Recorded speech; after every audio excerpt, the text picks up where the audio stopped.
الحمد لله خالق الإنس والجان، الصلاة والسلام على النبي العدنان وعلى آله وصحبه ومن تبعهم بإحسان إلى يوم الحشر والنشور والميزان.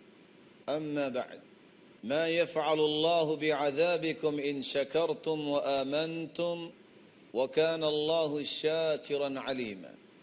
ناظرین کرام، گزشتہ سے پیوستہ پچھلی نشست میں ہم نے علم و بردباری کے مفاہیم اور اس کے فوائد و ثمرات کو بیان کیا، اور رسول اللہ صلی اللہ علیہ وسلم کے فرامین آپ نے سنے.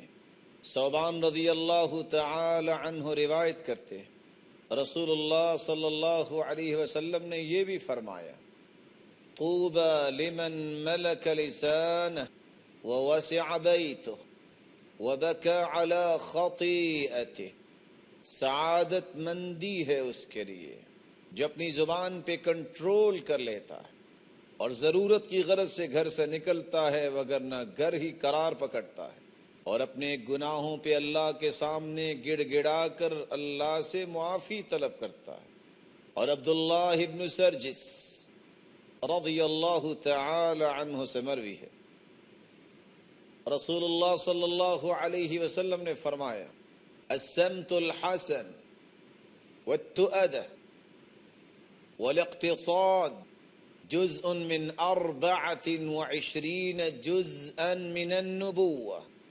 الصمت الحسن، اچھا رویہ، والتؤدة اور متانت و سنجیدگی، والاقتصاد اور میانہ روی، یہ تو نبوت کا 24واں حصہ ہے.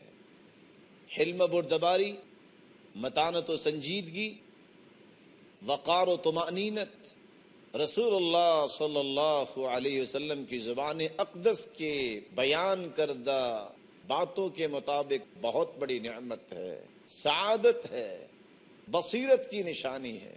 اس حلم کے اسباب کیا ہیں؟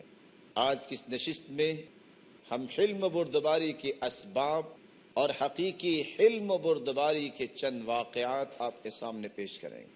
حلم کے اسباب میں سے سب سے پہلا سبب الرحمت للجہال.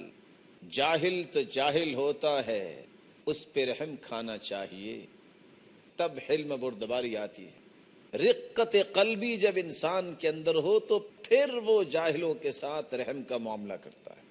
القدرت علی الانتصار، جب انسان کی طاقت ہو کہ وہ بدلہ لے سکے گا، لیکن سعت صدر، اس کے سینے میں فراخی ہو، بڑی سے بڑی بات کو بھی وہ کنٹرول کرنا جانتا ہو، بڑی سے بڑی بات کو بھی وہ اگنور کرنا جانتا ہو، تو پھر حلم بردباری اس کے اندر پیدا ہوتا. اس لیے امام غزالی رحمۃ اللہ علیہ کہا کرتے تھے، جب کسی کو معاف کیا جاتا ہے تو اس کا مطلب یہ نہیں ہوتا کہ یہ معافی کا مستحق تھا. وہاں حلم و بردباری اختیار کرنے والے کہتے ہیں میری گریٹنس یہ ہے کہ میں اس طرح کی باتوں کی پرواہ نہیں کرتا. الترفع عن السبب، تیسرا سبب یہ ہے جب انسان گالی گلوچ سے اپنے آپ کو بچا لیتا ہے. علو الہمہ، ہمت والا انسان بنتا ہے. پھر کیا ہوا؟ کسی نے اگر میرے ساتھ زیادتی کا یہ قدم اٹھایا ہے تو میں بھی ویسا بن جاؤں. عالی ہمت جو اختیار کرتا ہے اس کے اندر حلم بردباری آتی.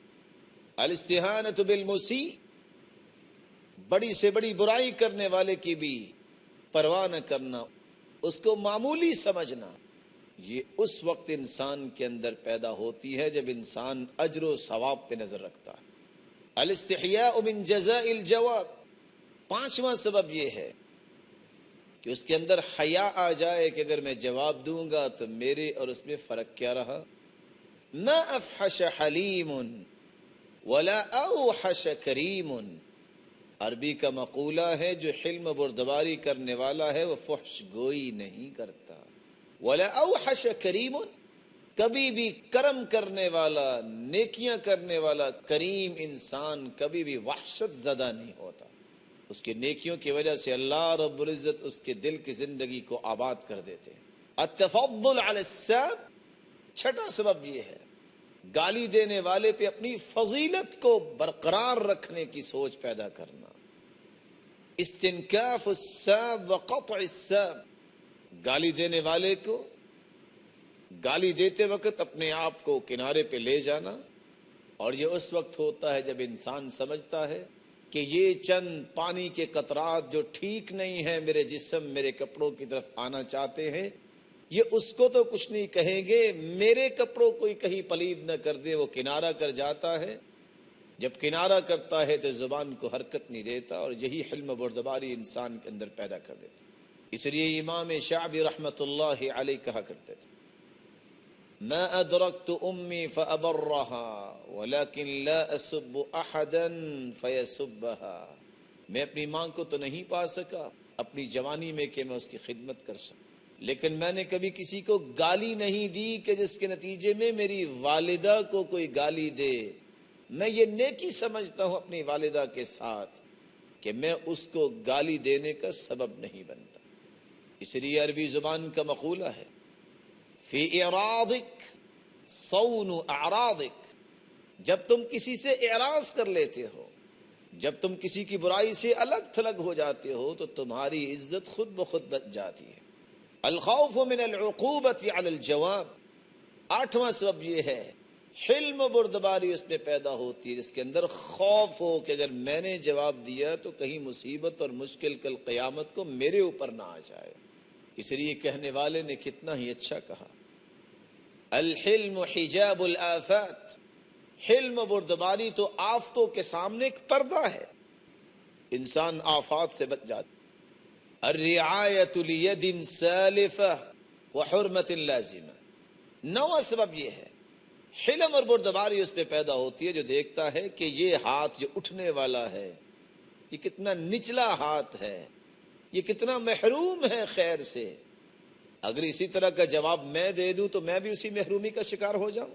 نہیں، اس ہاتھ کو بھی بہتر بنانے کا طریقہ یہ ہے کہ میں اس کی برائی کا جواب اچھائی سے دوں۔ المکر وتوقع الفرص الخفیہ، 10واں سبب یہ ہے، انسان اس مکاری سے دور ہو جائے جس مکاری کے نتیجے میں انسان کو غوائل کا سامنا کرنا پڑتا ہے۔ وتوقع الفرص الخفیہ، اور ہو سکتا ہے کہ انسان کے کسی جذبات کے نتیجے میں جو خفیہ چیزیں ہیں وہ انسان کے سامنے آ جائیں اور انسان کے لیے پریشانی کا سبب بن جائیں۔ اس لیے کہنے والے کہتے ہیں، من یدعی العلم من یدعی الحلم، جو حلم کا دعوے دار ہو، اغضبہ لتعرفہ، تھوڑا سا اس کو غصہ دلا کے دیکھو تاکہ تم پہچان سکو کہ اس کے پاس حلم بردباری ہے کہ نہیں۔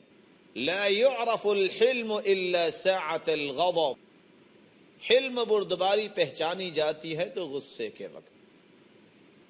اور معاویہ رضی اللہ تعالی عنہ اس لیے کہا کرتے تھے، لا حلیم الا ذو عثرۃ ولا حکیم الا ذو تجربۃ، جس کو زمانے کے تھپیڑے نہ پڑے ہوں اس کے اندر حلم بردباری نہیں آتی، جو تجربات سے نہ گزرا ہو اس کی زبان پہ حکمت و دانائی جاری نہیں ہوتی۔